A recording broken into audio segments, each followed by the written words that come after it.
Strike stops buses in Metro Vancouver for the second day. Dozens of Montreal seniors' homes show fire safety issues but face no legal consequences. Canada's population is booming, but access to family doctors hasn't kept pace. The US and UK have conducted fresh airstrikes against Houthi targets in Yemen with Canada's support, and 27 reported dead in Donetsk. Good morning. It's Tuesday, January 23rd. I'm Nora, and here are your headlines.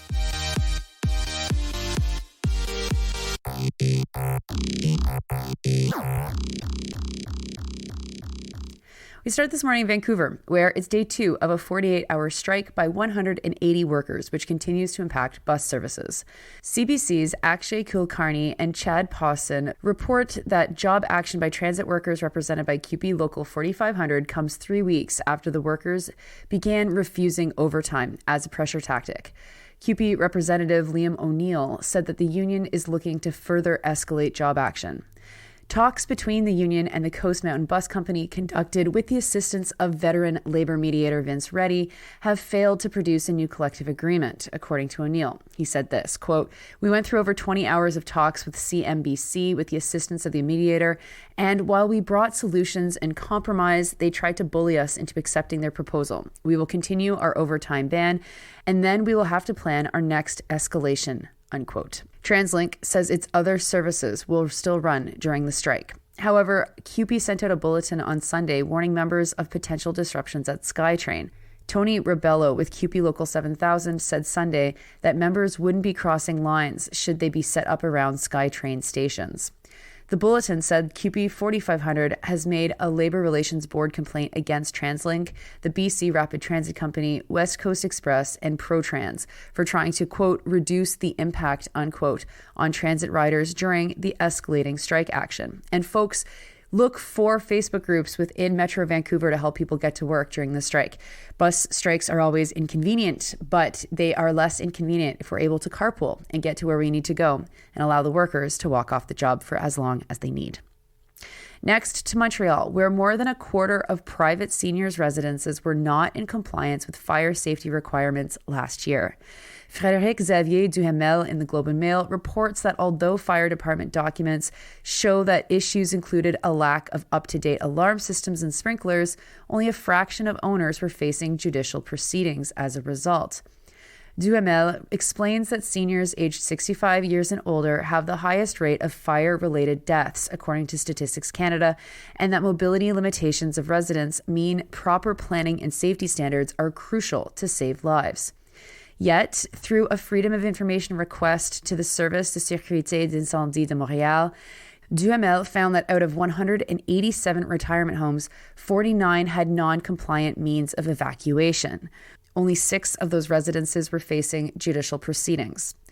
A similar pattern emerged in other fire prevention areas, including non-compliant alarm systems, sprinklers, and fire safety plans. Duhamel writes that the Globe and Mail previously reported that in 2009, the Montreal Fire Department stopped validating fire safety plans in locations where they are required. This was one of several issues uncovered last year in the aftermath of a fatal blaze in the city's historic district. There, it seems like lax enforcement may have contributed to the deaths of 7 people. And this news comes almost 10 years to the day where 32 people were killed at a fire at La Résidence du Havre in L'Île Verte. Only 2 of the 20 people who survived that night are still alive today. And next to national news. An increase in the Canadian population has put a crunch on healthcare access, reports CBC's John Paul Tasker. Canada is not training enough doctors to keep up with the population growth. Dr. Kathleen Ross, president of the Canadian Medical Association and a family physician, told Tasker that Canada isn't producing nearly enough homegrown primary care doctors to keep up with the country's health needs. Ross said this, quote, "The truth is our healthcare system is on its knees. We're not meeting the needs of the population. Our workers are burning out in droves. There are definitely not enough physicians working and training. We need to train more. We are simply not keeping up with demand and with the number of people who are retiring," unquote.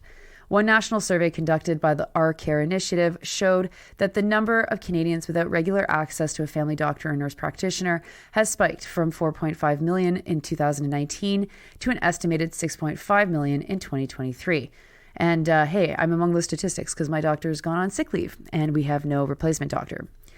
These numbers are especially worrying considering that there is a stagnant number of people who are going into medical residency programs. At the same time, Canada's population has grown significantly. Federal data suggests that as these trends continue, Canada will need roughly 48,900 more family doctors by 2031. Some provincial governments are working to expand medical school capacity after years of low growth. Growth that's low because provinces put caps on how many students can become doctors. And that's one of the problems with the way that taskers frame this. It seems like there's just no reason, no one's to blame for stagnant admissions other than maybe Canadians are not trying to become doctors anymore. I mean, this article also doesn't mention how much it costs to become a doctor. That's also part of all of this problem. But the provinces have intentionally put a cap on these programs. And so here's the result. Now, Ontario has promised to add 449 postgraduate medical training spaces over the next 5 years. The University of Prince Edward Island will open a medical school in fall of 2025. And Simon Fraser plans to establish a new medical school at its Surrey campus in 2026. But even with these added spaces, the numbers suggest fewer doctors are training to practice family medicine, a crucial gatekeeper role in our publicly funded system. The CMA estimates that the gap between the number of family doctors leaving the profession and ones coming in is about 1,000 every year. The federal government is looking to tackle the problem another way. The story explains that Employment Minister Randy Boissonnault said that Ottawa is rolling out more money to better integrate foreign-trained health professionals. Boissonnault announced about $86 million to help integrate 6,600 international professionals in the coming years. That figure isn't just doctors, but also includes dentists, radiologists, nurses, and others. It'll help fill some short-term gaps, but there's not a structural solution here. Canada cannot rely on poaching healthcare professionals from other countries, often paid at their taxpayer expenses. Why doesn't Canada put that money into training healthcare professionals here? Why not incentivize medical students to train in areas that are particular shortages, such as family medicine? Or basically, why do the provinces refuse to allow medical admissions to grow? You'll remember from months ago on this podcast that students were fleeing Canada, desperate to find residency positions and ending up abroad. Often when they do their medical residency abroad, they meet someone, they fall in love, they have children, they don't come back, they stay abroad. It's a simple thing to fix.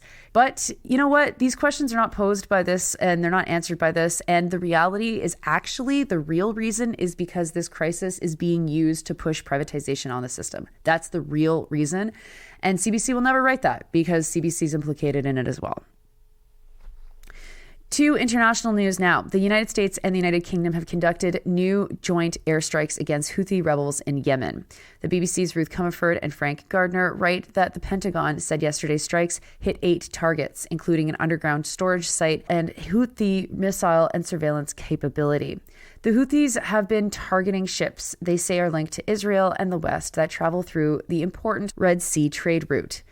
Both countries say they are trying to protect the, quote, free flow of commerce, unquote, by launching what the alliance is calling Operation Prosperity Guardian. A joint statement issued by the Pentagon confirmed a, quote, additional round of proportionate and necessary strikes. Our aim remains to de-escalate tensions and restore stability in the Red Sea. Bracket, de-escalate tensions by bombing people? Are we supposed to believe this? Unbracket. But let us reiterate our warning to Houthi leadership. We will not hesitate to defend lives and the free flow of commerce in one of the world's most critical waterways in the face of continued threats, unquote. My God, lives and the free flow of commerce. Remember, the Houthis have not actually killed anybody, right? They haven't actually killed anybody yet, so there's no lives at stake yet. And the free flow of commerce is far more important than the lives of people in Gaza. This is the 8th strike by the U.S. against Houthi targets in Yemen. It is the second joint operation with the UK after joint strikes were carried out earlier this month. The joint statement said the strikes were carried out with support from Australia, Bahrain, the Netherlands, and Canada. UK Defense Secretary Grant Shapps described the strikes as, quote, self-defense against the Houthis' intolerable attacks on merchant shipping, unquote. Close to the bottom of the story, we finally learn why the Houthis are launching these attacks in response to Israel's military ground operation in Gaza and the more than 25,000 people that Israel has killed. But the article doesn't mention the fact that the Houthis have said they'll cease attacking Israeli-linked ships once the IDF withdraws from Gaza. So there's your solution right there, folks. Nowhere in the story also doesn't mention the fact that last week Biden admitted that airstrikes on Houthis were not working, but they're going to do it anyway. And finally, to Donetsk, which is currently occupied by Russia. The Associated Press is reporting that at least 27 people were killed and 25 people were wounded at a market due to Ukrainian shelling. The news comes from what AP calls a, quote, Moscow-installed official, unquote, Denis Pushilin. The shells hit a suburb and 2 children were among the injured, says Pushilin. The AP couldn't verify the report independently, and Ukrainian officials have not commented. Pushilin says that the shells were fired from, quote, the area of Kurahov and Krasnohorivka, unquote. There was also a fire at a chemical transport terminal at the Ust-Luga port in Russia. A gas tank exploded when Ukrainian drones hit it. Ust-Luga is about 165 kilometers south of St. Petersburg. Those are your headlines for Tuesday, January 23rd. I'm Nora. It is Tuesday, folks. It's Tuesday. And guess what? There is a brand new episode of Sandy and Nora waiting for you in the next couple of hours. I hope you enjoy it. It's lots of interesting medical stuff. You get to hear what's been going on with Sandy lately. And share it with all your friends. Just like this podcast, share it with all your friends. Tell everybody about Sandy and Nora because that's the only way that we grow. You are listening to this podcast at sandyandnora.com, at the Real News Network podcast feed, and wherever you get your podcasts. Today's episode was done with help from Mary Newman. I will talk to you, tomorrow, but you tell me again in a few hours.